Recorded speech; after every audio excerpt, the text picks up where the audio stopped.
Hello friends, welcome to a new watercolor tutorial. I am Vanidas Mangathil. In this tutorial, we will learn this imaginary background and a couple of figures, and I will explain the process throughout the video.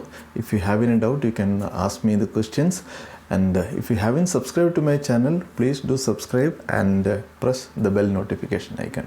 So without further wait, let us go into the video.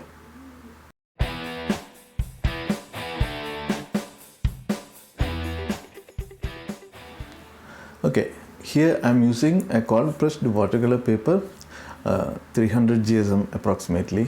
I am using a brand called Chitrapat, and to be precise, the thickness is 270 GSM.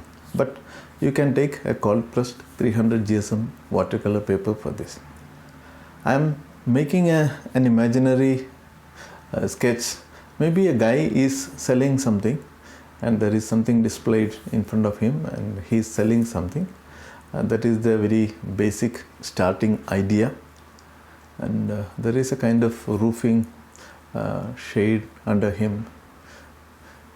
It's a kind of a small street vendors, okay, and there are maybe some additional figures, and these figures I am thinking that they are little close to us, and I am thinking actually of the size and how far this guy is in front of the vendor, and what should be the size difference.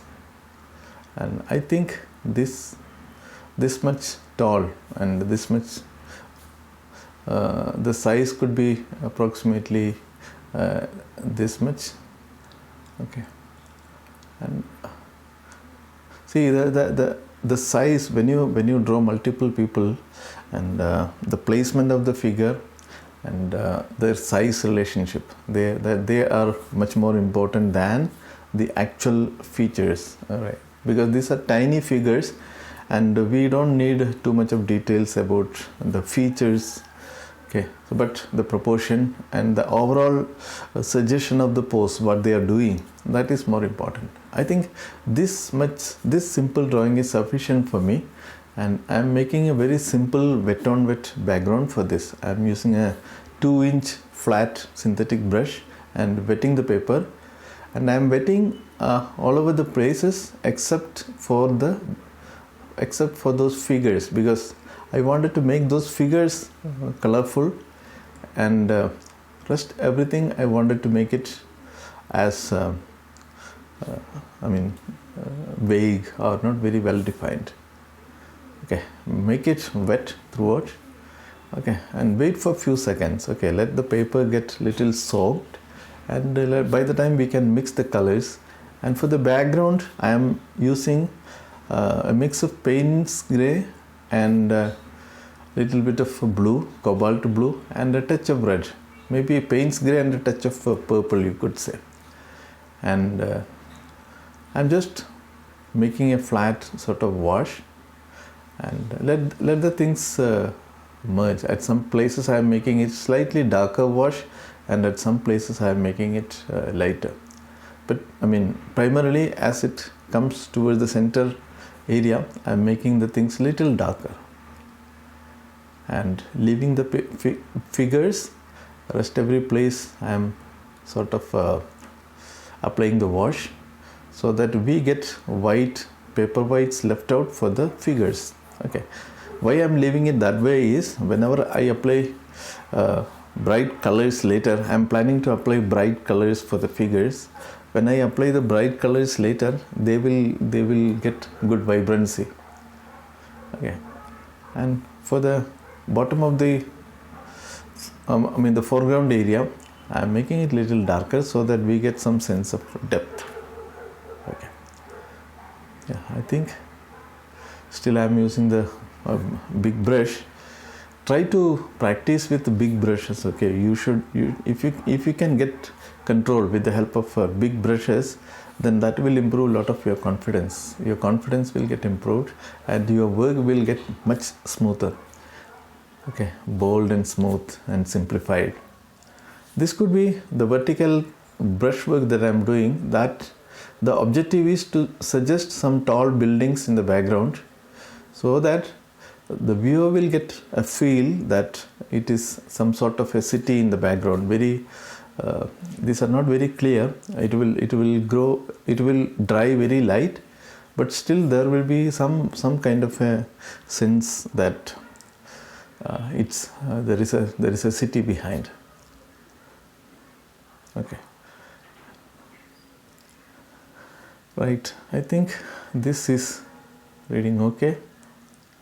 I'm making a thin white band for the top of the table where he is displaying the items. And I think the background is sufficient enough. I'm just splashing some water so that it creates some texture. At this point it is fully dry. Okay, so now we are in the phase of giving details. I'm giving some bright red color, and for this I'm using Mijello Mission Gold. Okay, and the colors are, maybe it is bright opera and vermilion red. These are the colors I am using, and I am just looking at the overall shape of it. Okay, and as I told, don't worry about the details. What we are looking for is the overall silhouette or the overall shape. Okay, and some dark acid comes down. Okay, and just think of some pose. Okay, some movement. Maybe his left leg is moving little forward, and the back leg or the right leg is little backward. Maybe he is walking a bit aggressively. Okay, and for the bottom half, I'm making it slightly darker, maybe using a touch of violet or purple and some Paynes grey. And for the darks, I'm using mainly Paynes grey. Okay, and I think that much movement is sufficient for the main figure. And we had to think of if there is anything more needed.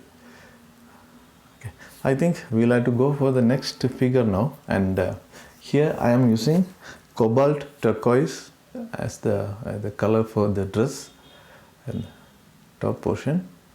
And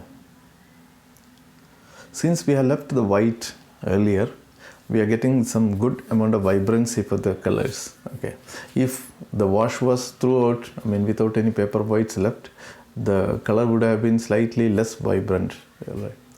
Because these are kind of transparent colors.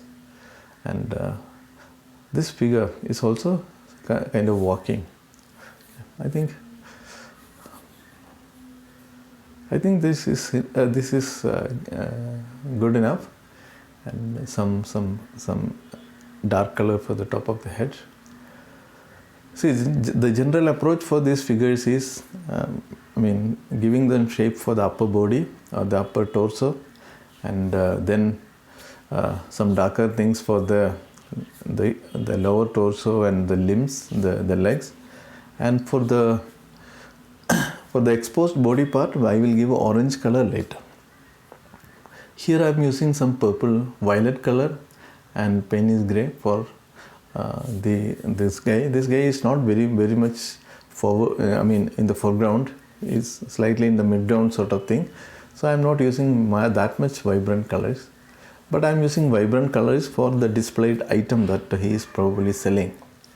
Okay, it could be some colorful vegetables or flowers. It could be something that is colorful, right? I think that much is enough. Everything is suggestion. Everything is very suggestive. Okay, so here we are not using any reference image. It is all from imagination. And the brush that I am using now is Escoda synthetic brush, and the brand is Escoda Prado number 8. It's a synthetic round brush with a good point. Okay, and this is a sort of a platform where is on top of which he has arranged his items for selling, and there could be some kind of a shade there. Okay,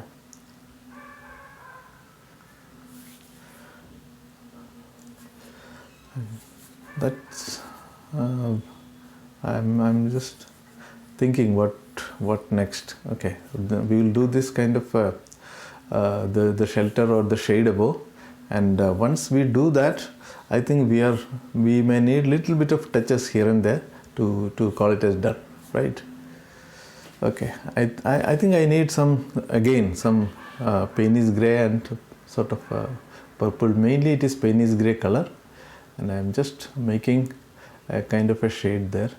I think we may need some highlights later. Once it is dry, I will give some white highlight on top of this so that it gets a little bit of more traction.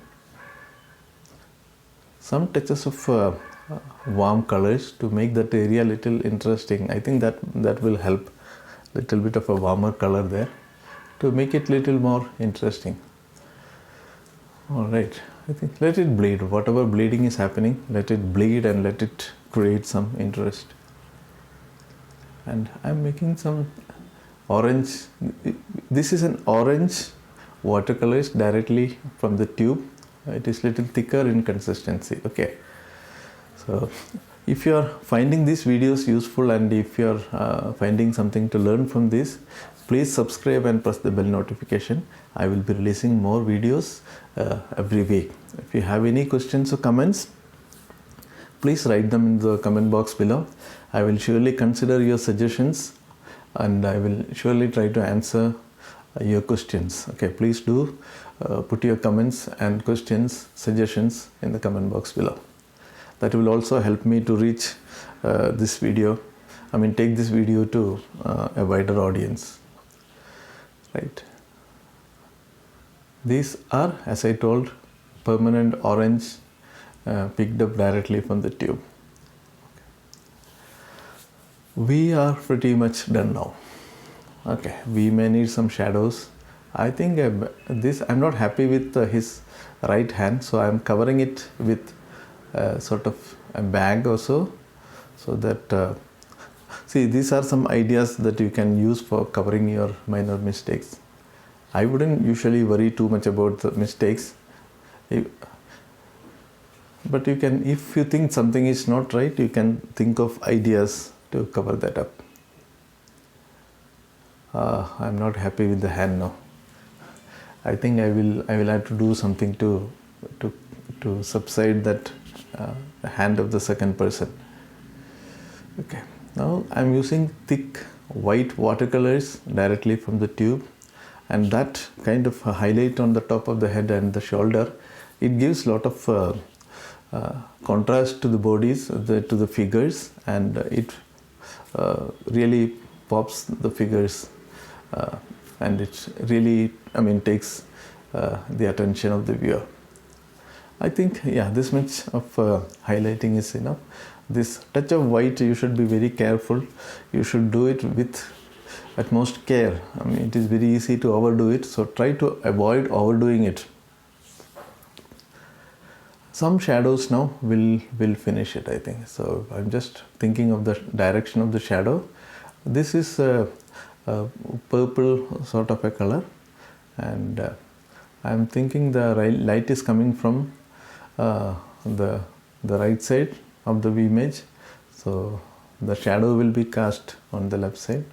A little bit of shadow for the vendor, and I think, yeah, that's it. That will do. And I think I'm not happy with the hand that I have put there, so I'm sort of making it a little. I'm kind of covering that mistake by adding a little bit more darker color for the body, entire body. Okay, right. So yeah, I think a little bit of darker color for the entire upper body will somehow make it less prominent. Okay. I think that this much is enough. This much is enough. Okay, you don't need to precisely cover it. This is more than enough. Right, I think we are pretty much done with this image. Do we need to do anything more? I don't think there could be a lot of additional details that we could have added, some lamp post or some other things. Yeah, a tiny bit of a shadow, I mean, here would be good. Okay, I think that's it. I'm not going to do anything more. You may have a tendency to do more details, but I am controlling it now. Right, so thank you very much for watching this video. If you have any question or if you have any suggestions, please write them into the comment box below. If you like this video, please subscribe to my channel and press the bell notification. I'll be more than happy to answer your questions, and if you have any suggestion, I'll try to include them into my future videos. So thank you very much once again, and we will see you in the next video. Bye bye.